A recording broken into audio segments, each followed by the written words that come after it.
Après Malik Noël Seck, c'est à un autre jeune opposant à la personne de Barthélémy Diaz d'être dans le collimateur de la justice depuis jeudi dernier.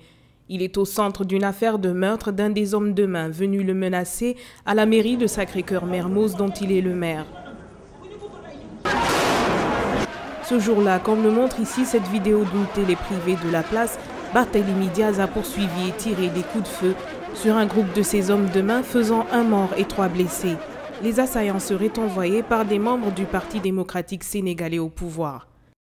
Ils ont attaqué avec des armes à feu la mairie d'arrondissement. Donc le maire étant là, c'est son devoir, parce que la mairie est une institution, c'est comme la préfecture, c'est comme la gouvernance, c'est comme un commissariat. Nul citoyen ne doit attaquer ces institutions-là. Barthélémy Diaz, qui a fait état de légitime défense, est entendu depuis 48 heures au commissariat central de Dakar, où ses partisans sont venus donner de la voix. Maintenant, à la suite de Malik Noël Seck, il y a le cas Barthélémy Diaz, et nous savons qu'ils veulent, ce qu'ils cherchent, c'est de museler l'opposition, et surtout à travers son bras armé, à savoir la jeunesse. Mais qu'ils sachent qu'il y a un Barthélémy Diaz donc dans les rangs de l'opposition, il y a un Malik Noël Seck dans les rangs des jeunesses de l'opposition, et que nous sommes tous prêts, déterminés, décidés à en découdre avec eux. L'enquête se poursuit et l'affaire fait grand bruit. Les supputations vont bon train, au risque d'ajouter au grand tohu-bohu qui empoisonne l'ambiance préélectorale au Sénégal.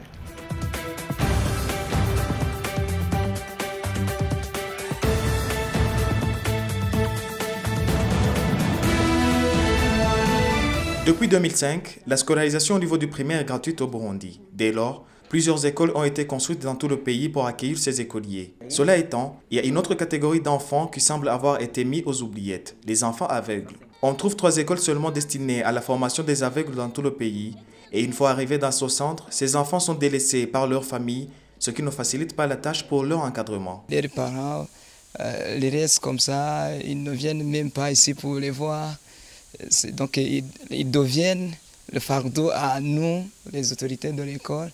Malgré toutes ces difficultés, ces enfants se débrouillent bien à l'école. Cependant, ils n'ont qu'un seul désir, celui d'avoir l'accès à l'école secondaire et même universitaire, car pour eux, ce n'est pas l'intelligence qui manque. Il faut donner l'opportunité aux enfants aveugles d'étudier le français, le calcul et des métiers, et ainsi nous pourrions contribuer dans l'avenir de nos familles et de notre pays.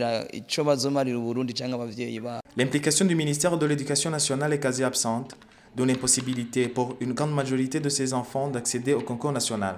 Le gouvernement n'a pas de programme et des écoles spécifiques pour cette catégorie d'enfants. Former un sourd, former un aveugle, ce n'est pas une chose facile.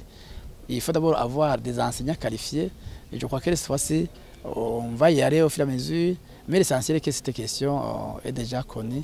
Étant donné que le Burundi ne dispose même pas de loi régissant les personnes aveugles, le chemin reste long pour que ces enfants aveugles puissent poser leurs pieds à l'enseignement supérieur.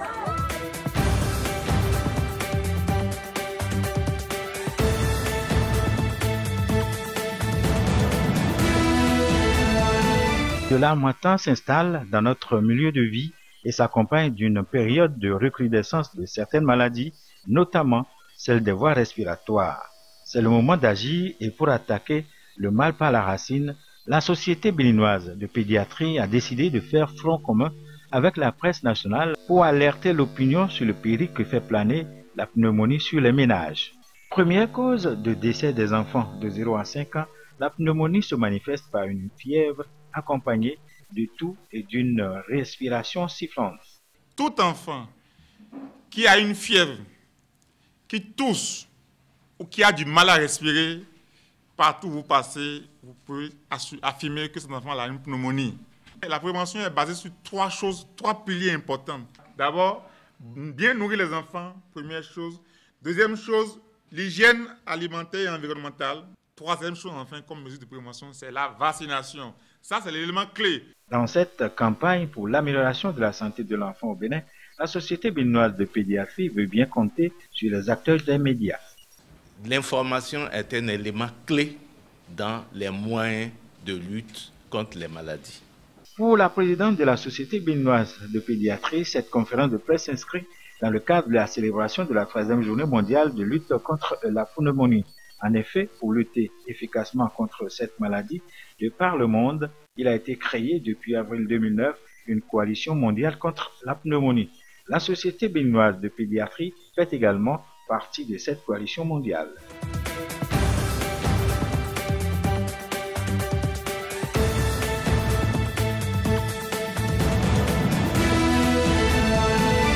Au Mali, le karité est une affaire de femmes.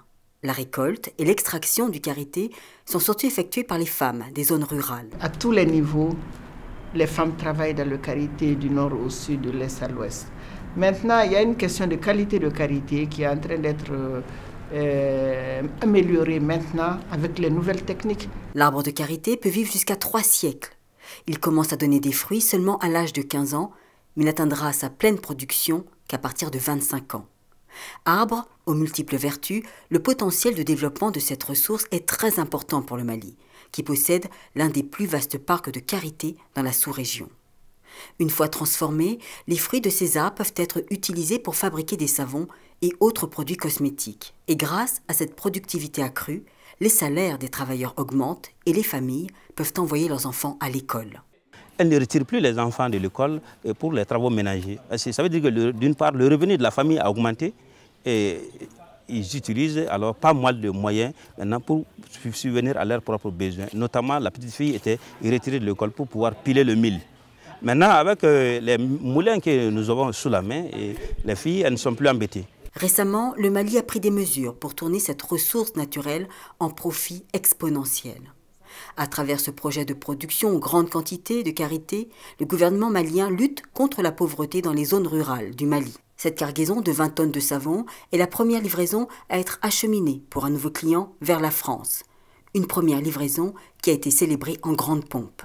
Conscient du potentiel offert par le karité, le gouvernement du Mali a initié une journée nationale du karité pour que les femmes puissent bénéficier un jour des retombées économiques à hauteur de leurs efforts.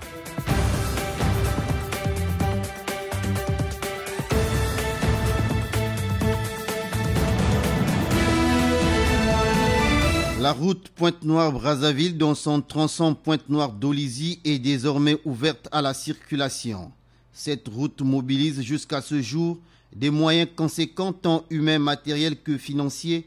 Route d'intégration régionale, vecteur de développement économique, cette route, lourde de conséquences, renforce la vocation du Congo de pays de transit et permet de développer le potentiel économique des localités qu'elle traverse, de reconquérir et de réapproprier les courants d'évacuation des produits agricoles vers les zones de consommation, désengorger le trafic des marchandises et des passagers sur le chemin de fer Congo-Océan, dont les infrastructures ont été endommagées pendant les conflits armés que le pays a connus par le passé.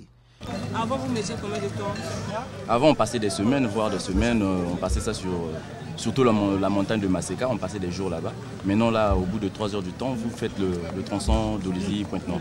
Son deuxième tronçon, dont les travaux s'exécutent déjà, traversera les localités de Nkaï, Madzingu, Loutete, Mindouli et favorisera une liaison facile entre les deux principales capitales, Pointe-Noire et Brazzaville.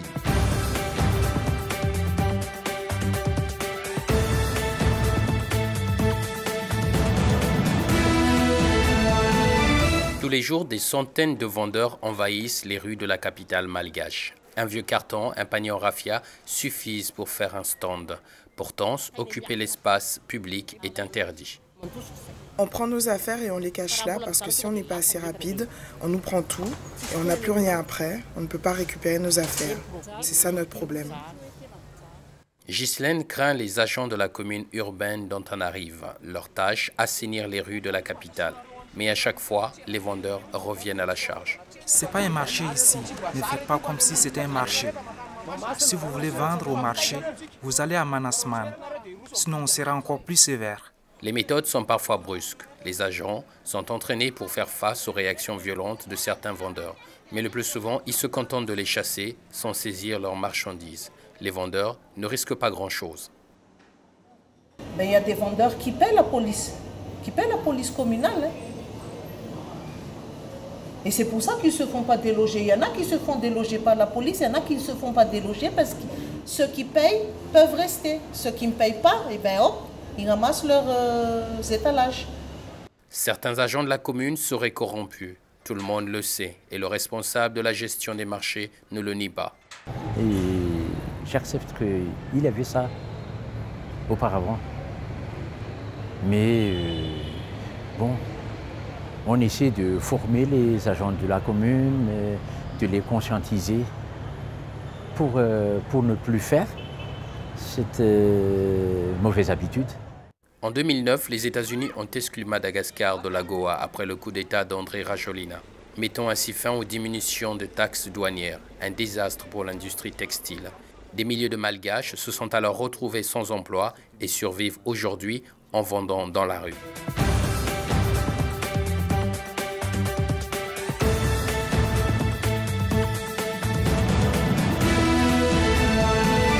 Au nom du gouvernement du Burkina Faso, je déclare effectif le lancement officiel de l'émission du visa sécurisé burkinabé. Je vous remercie. Avec le lancement de ce système moderne de délivrance des visas type vignette, le Burkina Faso passe désormais de l'analogique au numérique. La cérémonie a eu lieu ce matin à l'ambassade du Burkina à Paris, en présence des ministres des Affaires étrangères et de la communication. Le choix de Paris n'est pas un hasard. Les postes consulaires installés en France délivrent annuellement un peu plus de 20 000 visas chaque année à des non-burkinabés afin de leur permettre de découvrir notre pays. Avec le nouveau visa, le gouvernement burkinabé entend se conformer aux normes de l'Organisation de l'aviation civile internationale, mais surtout renforcer la sécurité intérieure, notamment à cause des menaces terroristes dans la bande sahéro-saharienne. Les enlèvements d'otages se font aujourd'hui à nos portes. Nous pensons que le dispositif que nous avons va nous permettre de mieux suivre et aussi de garantir à ceux qui visitent le Burkina Faso la sécurité. C'est la société Ouverture Technologies, numéro 2 mondiale dans l'émission des titres d'identité électronique, qui sera chargée de l'émission des visas pour un montant de plus de 3 milliards de francs CFA sur une période de 5 ans. Notamment par le fait qu'on a longtemps imprimé l'ensemble des valeurs et l'ensemble des billets de banque pour les États africains. Et donc, dans la continuité de ces billets de banque, il nous a paru essentiel d'apporter tout notre savoir-faire sur la partie passeport, mais sur la partie également visa. Pour l'occasion, les participants à la cérémonie ont pu assister à une séance de démonstration de fabrication d'un visa sécurisé.